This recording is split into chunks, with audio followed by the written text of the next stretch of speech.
I love that you're excited. This is showing amazing initiative. I think we have a lot to think about here for this to be successful for you. What I'm going to suggest is that you answer these 3 questions, and then we will book a meeting to talk it through. What has to be true for this to work? What resources do you need for this to work? And who owns the outcome and the risk associated with this whole thing? It allows you to come to the table with great conversations around revenue and splits and ownership and resources if it's all on the table at the beginning.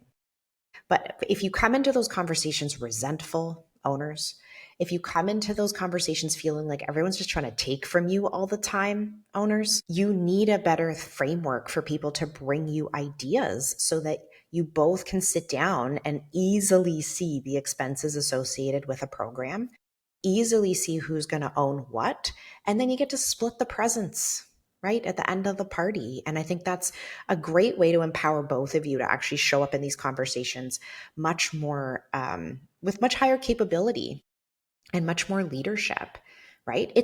We want you to do programs, right? Like having ideas as associates is killer, right? But if your idea is only about, showing up to a party, easily you can see why this doesn't work. So acknowledge that there's lots of blind spots when you come into these conversations.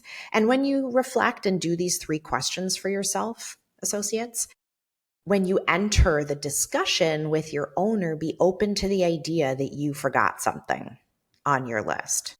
Because this is a bit of a work in progress, and you are going to learn a lot as you go through these ideal filters like over and over and over again. You probably don't even realize how much customer service support is required for people to do things. In the past, we used to have monthly memberships for confident clinicians. This is just a great example. We do now again, but I'll explain that in a second. But we used to have monthly memberships, and the idea is that people had to commit to the year, but they paid monthly. Well, a third of people's credit cards expire every year, and then 1/12 of that third expires every single month. So us trying to create a very simple, easy way for people to get access was the largest customer service drain in our company possible. Plus, people who chose monthly had more questions, they had more challenges, they needed more hand-holding, they needed more walkthroughs.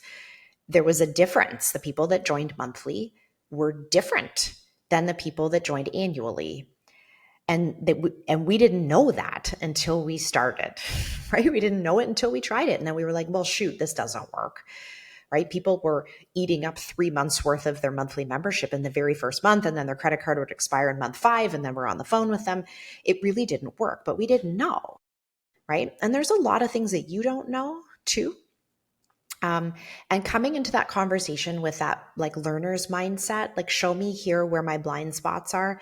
I trust me that the conversation will go so much better, and you'll actually come away with it with an idea like coming to market and having the ability to execute on something. We since have added monthly back in, but we did it on like a fully independent functional platform that deals with all of those things on its own. So you can get a monthly membership to Confident Clinician, but now there are no humans involved in that monthly membership because we couldn't, right? We can't have a human, support you at that level. And so we learned a lot, and then we were able to adapt